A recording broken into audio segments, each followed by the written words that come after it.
majority of my life, I was completely content being in the dark just like this. Moved at night to go see the different areas of town. Whether I be sitting at the golf course on the side of the mountain, overlooking all of the city lights with the stars in the background, or just walking down the country roads, get a little bit of fresh air as you hear the truckers fly by on I-25, heading on their hauls from one side of the country to the other. Nighttime was the thinking time, even at a young age, but more so as I got older.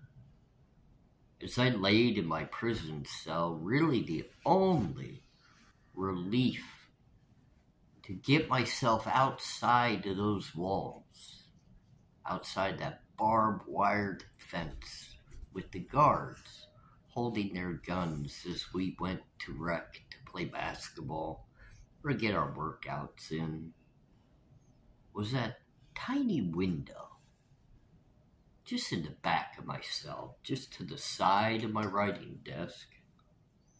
It allowed me that little bit of time every single night when all the lights went out, it became dark, where I was comfortable, where I was just able to allow my mind to run freely. And that little window always gave me that glimmer of hope that allowed me the thoughts that I could possibly get back out and use the thinking power that I had worked so hard to build. A thinking power that allowed me to be outside of the box. My mind would never be controlled. Nothing in my mind would ever be dictated to follow one's path of thought just because they built a narrative that they considered to be the truth. But a narrative, when you looked upon it, didn't make sense. Just kind of like the narrative of the Idaho 4. From the very get-go that the crime was admitted, until this very day, I join you again, sitting in the dark with the twinkle of hope through the window behind me, allowing my mind to run freely, to think within my own thoughts, not be controlled by what I call the Idaho way narrative. I'm ARHayes. This is Convict's Thoughts. I appreciate you joining me, taking the time to humble me with your presence and your listening ears and your opening mind. Because this is episode 4 of the feeling of innocence in Idaho. The reason why I'm working on this series is to not dictate a narrative for you in your mind to follow or be led into a certain way of thinking. I want you to sit back, relax, allow your mind to go to the place it's most comfortable, where you become the most relaxed. And I want you to methodically think through all of those things that you've learned about the Idaho 4 case. Brian Koberger, defendant within the Latah County Courthouse, facing capital murder charges of the 4 tragic lost lives: Xana, Ethan, Maddie, and Kaylee. tragic. Absolutely tragic. But I want you to take a ride with me through how the narrative and the portrayal of this case went directly in law enforcement's manner from the very beginning, even when they were not telling you the absolute truth. Social media was exploding, and for the first time, families of the victims were becoming more visual in our eyes. Not because every single one of them was taking the stage before us, as if they were demanding justice for their children or wanting to take the spotlight within the case. No, that's definitely not what was going on. We had a situation where one mother of Xana had her own legal issues transpiring, but that's not all. Because the stepmother of another victim, Maddie's mother,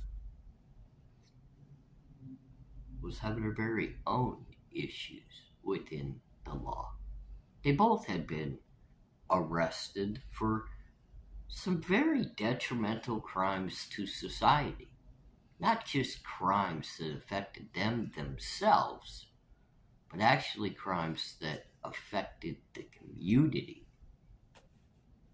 They themselves had to be escorted into the jail, booked, and miraculously, not long after, they had found themselves released with pretty much a slap on the hand and an opportunity to get back out into society and move forward in life.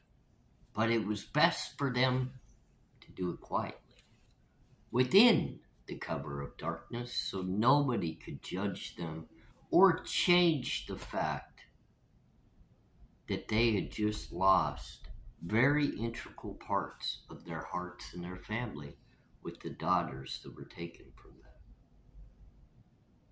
The Chapman family made the quick and early decision to stay in the background and allow the case to take form as it was going to.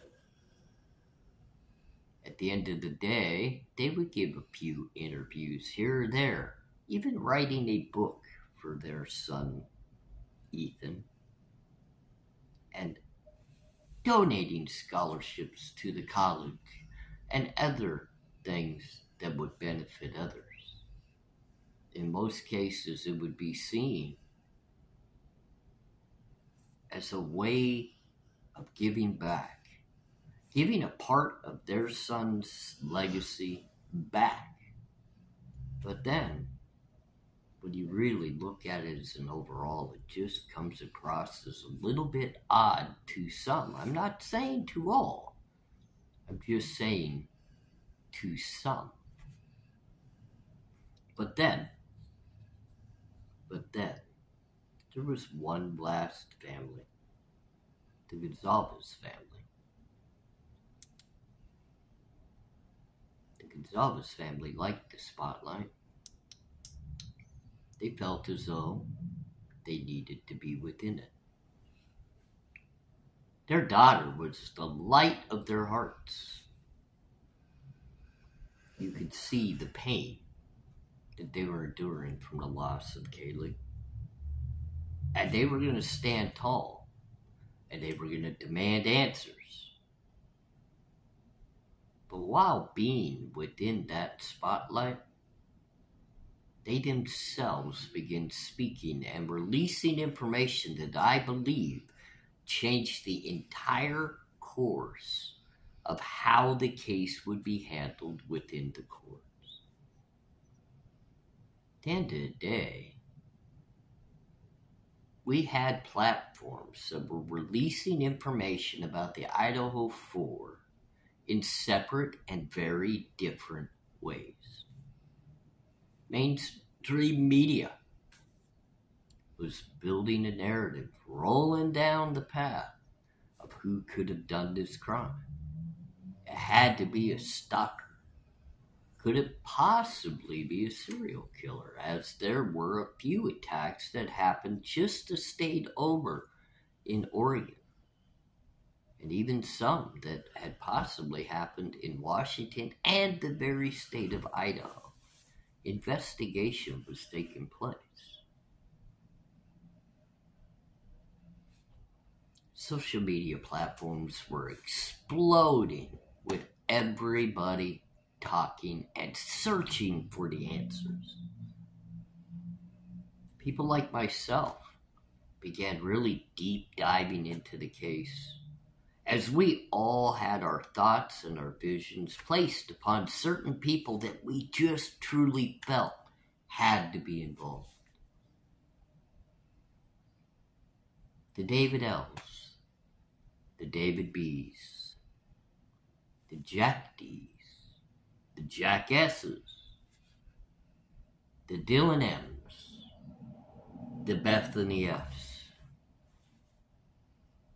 So many options just within a small little circle around the home.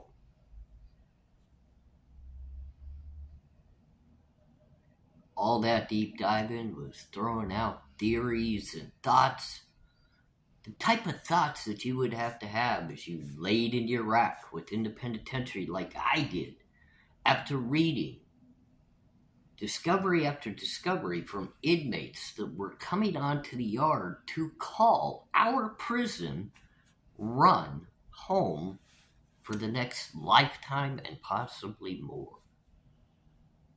Yeah. A lot of interesting reads, a lot of things that make your mind swirl, your heart skip. These were the individuals I was surrounded by in the darkness of night, as each cell, kind of like social media, was creating its own narratives and thoughts. What would happen on the yard tomorrow? You could hear the click of lights go off in the next cell over.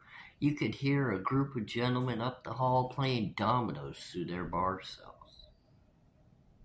When I was very young and very inexperienced and new to the entirety of how this all played out, it almost seemed like a movie to me. Sometimes a horror type movie, other times an action-packed prison thriller. Many times it didn't seem real. It didn't feel real. You had to question whether it actually was. But each and every day when that sun came back up and that light shined back down on you, it had to have been that same reality that came into the minds of people like Steve and Christy Gonzalez, like the Chaplains, like the Mogans, like the Kernodle. But even more so, that light had to be shining down onto law enforcement and the way that they themselves were trying to push their thoughts and narratives out through the mainstream media at every broadcast that they did. Telling their local community at one moment they were completely at risk, and the very next minute they backtracked that and said everybody was safe.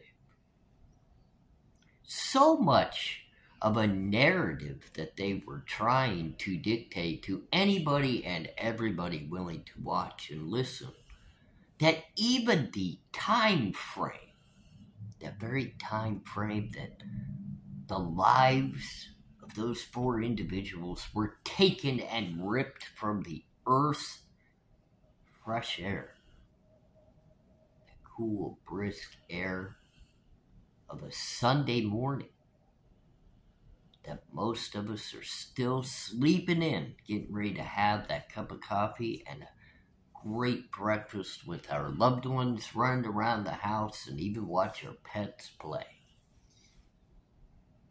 But not for these families.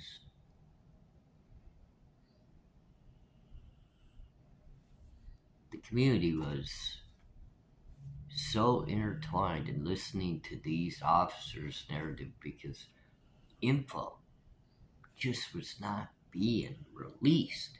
Now, that doesn't mean the local community didn't have information because remember, people were at the crime scene before law enforcement was even called. Never anywhere within this discussion did law enforcement, while they actually changed their own time frame, which originally was 2 a.m. till 3 a.m., that the crime was committed. Never did they, in their mind, realize that changing that in front of everybody's eyes may capture some of those minds that are not as critical thinking or analytic when it comes to the breaking down of not only what people say, but what makes sense to line up to a theory that leads to an answer of a crime. They changed that time frame without even giving reasoning to why. Never did they want to come out blatantly in front of everybody and give the actual information in regards to what the roommates, the surviving roommates, had shared with them behind closed doors. They didn't give any details in regards to what others they were interviewing and quickly clearing within the crime. They didn't give any of those details either. They gave nothing. They changed a time frame. They gave a year and make and model and a color of a car that they were searching for, yet made no movements to actually go investigate those very cars. Never once actually even releasing information about how, in just a very short time, they found a car that fit.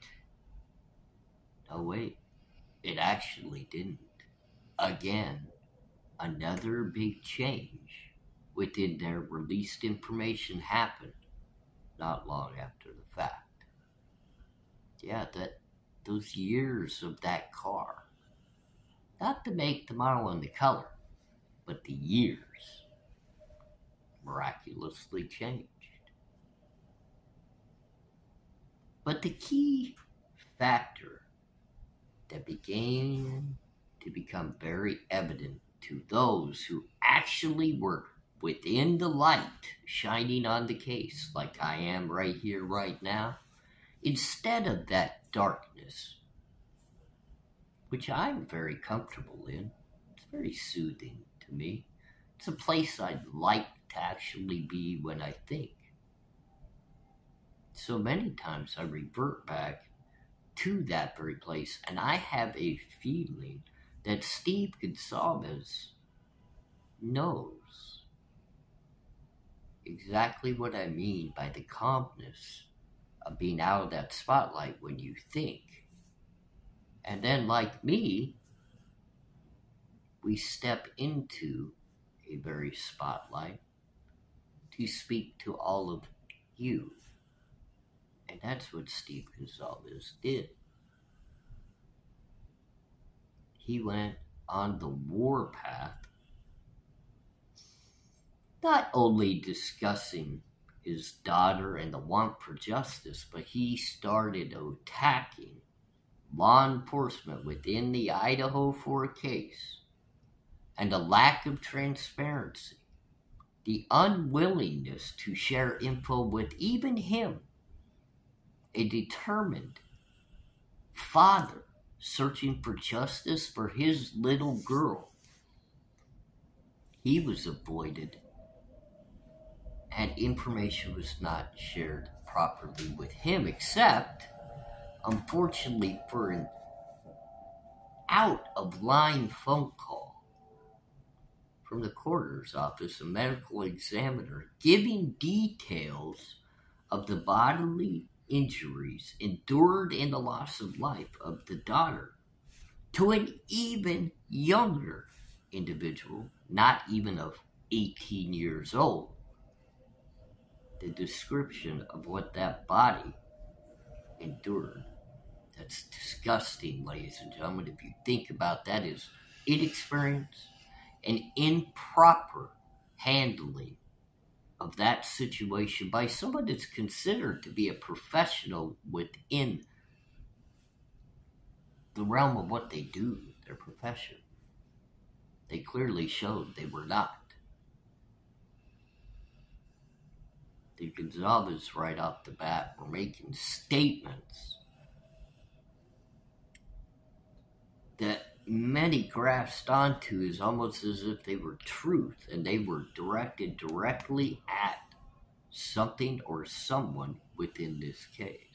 Many actually even latched on to the point that at the memorial ceremony, the look that Steve gave Jack D on that stage, many people jumped on that, giving them the feeling within their stomachs that Steve G felt as though Jack D was involved in the actual case.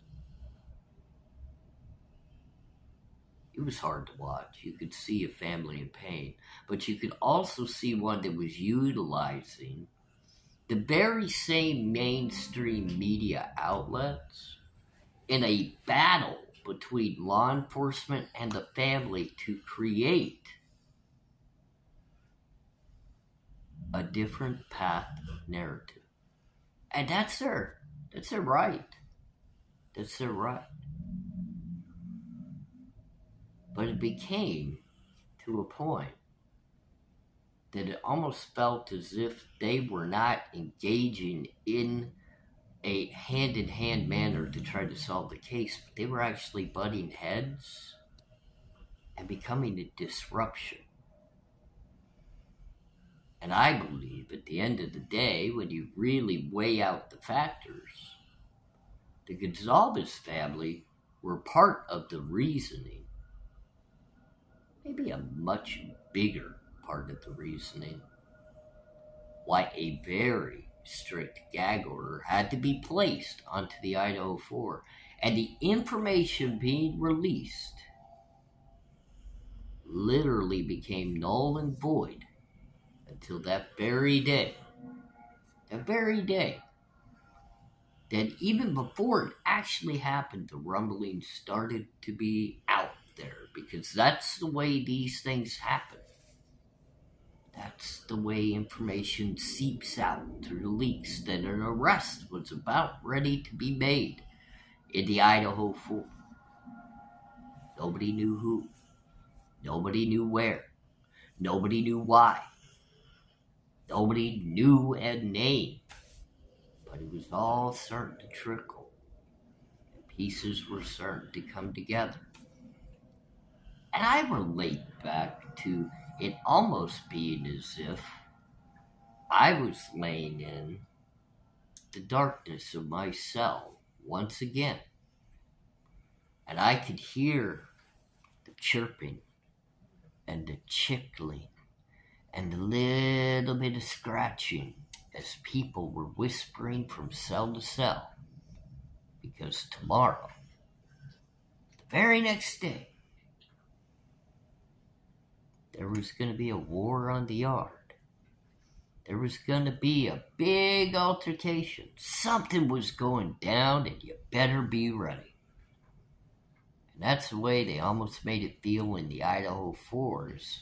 The rumblings and the chirps and everything in the background were taking place to let us all know they were on top of this case, and behind the scenes, in the darkness, hiding from us all, they had found the person that they were going to put those cuffs on and charge with the Idaho 4 murders. I'm ARHayes. This is A Convict's Thoughts, Episode 4. See you again soon.